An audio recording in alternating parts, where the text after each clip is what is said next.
Meeting people online is now the new normal. But recently, a lady called Anna Rowe wants to put a petition to Parliament to make catfishing illegal. That's where you pretend to be someone else online. But we've all heard stories about people who've met someone online who is not who they say they are, or is living a double life.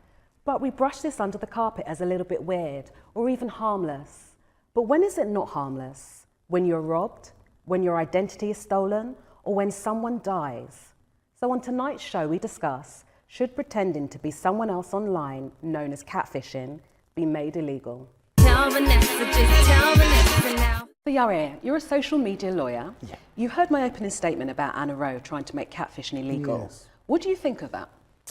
Well, I think that if we want to legislate for people not telling lies at all, then it might work, because part of social media is allowing people to express themselves in all different ways and also remain anonymous on the internet. But it's fraud. Well, it is only fraud if you lie to someone and then you go on to commit a crime. For example, you lure them into sexual activity under false pretense, you steal the money, you take the credit card, you're doing something else. There's always an element of another crime that is involved in that. Lying by itself is not a crime. Do we really want a society to create a new crime, which is lying? I don't want a nanny state, but in a way I do think it should be made illegal, because I'll be meeting you under false pretenses. You're saying that you're someone else, and I'm going to meet you thinking you're that person, and you're not. What you will find quite often, this meeting will never happen, because the person who's pretending to be somebody else, they don't want to meet you. They want to have that virtual relationship online, which might be the same thing that you want as well. So you're talking about like a fantasy? Like a fantasy, then absolutely. forget social media and go join a different website and fulfill your fantasy.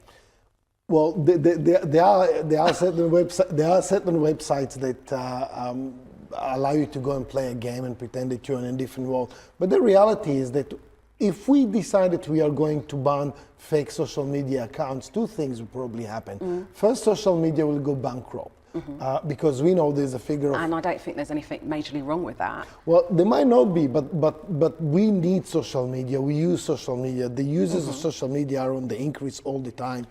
The second thing that is likely to happen is we will be forcing people to put on social media true information and circumstances that could potentially put them at risk. But we've got 83 million people worldwide that have fake Facebook accounts. That's correct. Yeah, or duplicate. That actually is concerning, because potentially the people that you're talking to, that you think you're speaking to online, aren't who they say they are. That's true, and what you might find is that out of these 83 million people, or the number might be even larger, quite a lot of these people are us, our family, our friends, people that we know, people who are not criminals. They just want to pretend they're somebody else on the internet. Do we really want to turn them all into criminals? So what would you say to somebody that has any concerns that somebody they're speaking to online isn't who they say they are? What should they do? If you believe that their crime is about to be committed, such as fraud or sexual offense or anything like that, my suggestion is that you call the police straight away. However, under most circumstances, the police will be unable or will not have the resources to help. So why call the police? What can the police do then in that circumstance? Well, precisely. If all that is happening is the person is pretending to be somebody else, and you don't believe that, or you have doubts whether they are the people they say you are, my suggestion is make inquiries, ask questions, demand answers. If you're still unsatisfied, just step back, disengage, move on with your life. Thank you for coming to talk to me this evening. You're welcome. Thank you.